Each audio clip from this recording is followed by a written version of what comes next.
বন্ধুরা, এসকে টেকনিক্যালে আপনাদের স্বাগত। তো আজকে আমরা নিয়ে এসেছি ডেলের একটা মিনি ল্যাপটপ। এটা একটা মিনি ল্যাপটপ, আপনারা দেখতে পাচ্ছেন, এটা ডেলের একটা মিনি ল্যাপটপ। তো এইটা নিয়ে আমরা আজকে আলোচনা করব যে এটার এই মিনি ল্যাপটপ আর নর্মাল ল্যাপটপের মধ্যে ডিফারেন্স কী কী এবং আপনার এটা নেওয়ার সুবিধা অসুবিধা কোনগুলো। আমরা এই ল্যাপটপটাকে পুরোপুরি খুলেছি। এই ল্যাপটপটা একটা খারাপ ল্যাপটপ, কেন খারাপ হয়েছে এবং কী কারণে খারাপ হয়েছে একটা ডিটেলস ছোট্ট আপনাদের দিই, তাহলে আপনারা বুঝতে পারবেন। তো এটা আমরা পেছন দিকটা পুরোপুরি, ব্যাক সাইডটা আমরা পুরোপুরি খুলে ফেলেছি। তবে সার্কিটটা হচ্ছে এইটুকুন, আপনারা দেখতে পাচ্ছেন ল্যাপটপের সার্কিটটা। আপনার এটাকে খুলি তাহলে আপনাদের এই কপার প্লেটটা, এটা হচ্ছে অ্যাকচুয়ালি হিট সিঙ্ক। তো এটাকে খুললে আপনি ভেতরের র্যাম এবং হার্ড ডিস্ক আপনি দেখতে পাবেন।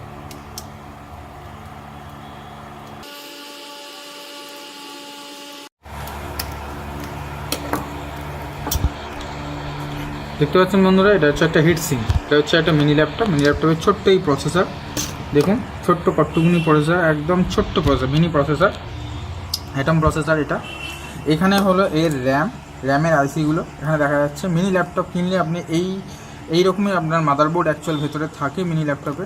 এইটা হলো আপনার স্টোরেজ ডিভাইস, এটা হলো 32 GB স্টোরেজ ডিভাইস। আপনার ইউএসবি একটা পাবেন, একটা HDMI পাবেন, ওয়াইফাই পাবেন। কিন্তু এই ল্যাপটপ আর নর্মাল ল্যাপটপের মধ্যে ডিফারেন্সটা কি আপনাদের একটু খুলে বলি।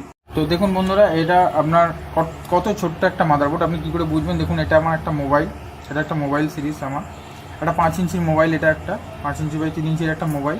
দেখুন, একটা মোবাইলের সমান সার্কিট বোর্ড, এই দেখুন, একটা মোবাইলের সমান সার্কিট বোর্ড, একটা টোটাল সার্কিট বোর্ডটা। তো এটার মধ্যে আপনার প্রবলেম যেগুলো আপনারা পাবেন, যে কারণে আমরা ল্যাপটপটা সারাতে আমাদের প্রবলেম হচ্ছে, সেটা হচ্ছে এই যে আপনার র্যামের আইসিগুলো সমস্ত কিছু এর মধ্যেই ফেব্রিকেশন করা। যদি র্যাম খারাপ হয় তো আপনি র্যাম আলাদা করতে পারবেন না, পুরো মাদারবোর্ডই আপনাকে চেঞ্জ করতে হবে। এখানে আপনার হার্ড ডিস্কের আইসি ফেব্রিকেশন করা, যদি হার্ড ডিস্ক খারাপ হয় তো টোটাল মাদারবোর্ড আপনাকে চেঞ্জ করতে হবে।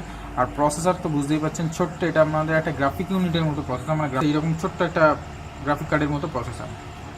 তো দেখতে পাচ্ছেন কেন আপনারা নর্মাল ল্যাপটপ কিনবেন, কারণ নর্মাল ল্যাপটপে থাকে আপনার র্যাম আলাদা করে, হার্ড ডিস্ক আলাদা করে, বা SSD card, solid storage device আলাদা করে থাকে। কিন্তু আপনার এখানে টোটালটাই একসঙ্গে ফেব্রিকেশন করা আছে বলে আমাদের সারাতে ল্যাপটপটা রিপেয়ার করতে আমাদের খুবই প্রবলেম হচ্ছে।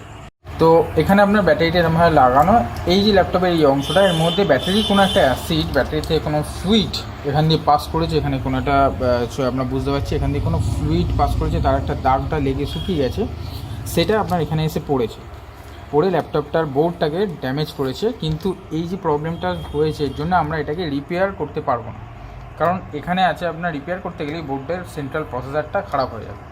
যদি রিপেয়ার হয়ও, এটা খুব এক্সপেন্সিভ হবে। আর যদি না রিপেয়ার হয় তো এর মাদারবোর্ড চেঞ্জ করতে হবে, যেটার দাম প্রায় 8 থেকে 10 হাজার টাকা নিয়ার অ্যাবাউট পড়বে।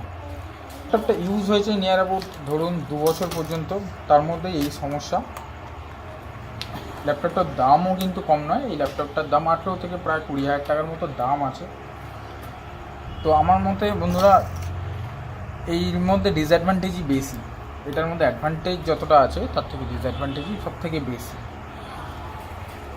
আমার মনে হয় যখন আপনারা কিনবেন মিনি ল্যাপটপ, তখন আপনাদের একটু ভেবেচিন্তে দেখে কেনা উচিত। কারণ যদি আপনি 1-2 বছরের মধ্যেই ল্যাপটপের এই অবস্থায় ল্যাপটপ যদি খারাপ হয়ে যায়, তো এর মধ্যে ডেটা রিকভার করা আরও প্রবলেম হয়ে যাবে। কারণ হার্ড ডিস্কটা আপনার ইনবিল্ড হয়ে আছে, র্যামও ইনবিল্ড, কিছু আপনি চেঞ্জ করতে পারবেন না, কিছু আপনি আপগ্রেড করতে পারবেন, রিপেয়ার করতে গেলেও আপনার প্রবলেম। তো এইরকম একটা ল্যাপটপের ওপর ভরসা করাটা একদমই উচিত নয়। তো সব বন্ধুরা, আপনারা দেখলেন একটা মিনি ল্যাপটপের কত ডিসঅ্যাডভান্টেজ। এটা অ্যাডভান্টেজ একটাই, শুধুমাত্র আপনি হালকা এবং শুধু এইভাবে আপনি ইউজ করতে পারবেন। হার্ড ডিস্কের ওপর ভরসা হয়তো করতে পারবেন না, কারণ এটা ইনবিল্ড, এটা এই চিপটাকে তুলে রিকভার করা খুবই চাপ, কোম্পানি ছাড়া হয়তো করবে না, এবং সেই কোম্পানি করতে প্রচুর প্রাইস আপনার হয়তো লেগে যেতে পারে। তো আপনারা যখন কিনবেন মিনি ল্যাপটপ, তো একটু বুঝে কিনবেন। এটা খুবই হালকা, কিন্তু খুব সলিড বা হার্ডই নয়, এটা আপনি ধরলেই বুঝতে পারবেন। একটা নর্মাল ল্যাপটপের 14 ইঞ্চ 16 ইঞ্চ ল্যাপটপের থেকে অনেক বেশি ডিউরেবল নয়, এটা হালকা, ঝট করে প্লাস্টিক ভেঙে যেতে পারে, বা এই ধরনের যদি হাত থেকে পড়লেই কোনো ক্র্যাক চলে আসতে পারে স্ক্রিনে বা আপনার ল্যাপটপ বডিতে। তো সব বন্ধুরা, আপনারা দেখলেন একটা মিনি ল্যাপটপের ডিসঅ্যাডভান্টেজ, অ্যাডভান্টেজও আপনাদের সঙ্গে আলোচনা করলাম। তো আমাদের এই ভিডিওটি যদি ভালো লেগে থাকে তো লাইক এবং শেয়ার করবেন, এবং অবশ্যই সাবস্ক্রাইব করবেন আমাদের এই নতুন চ্যানেলটিকে। আমরা আপনাদের জন্য নতুন নতুন ভিডিও, বিভিন্ন টেকনিক্যাল গুডসের মধ্যে যে নতুন নতুন অ্যাডভান্টেজ ডিঅ্যাডভান্টেজ বা আপনাদের সুবিধার্থে এটা ভিডিওগুলো আনবো, আপনারা দেখতে থাকুন। ওকে।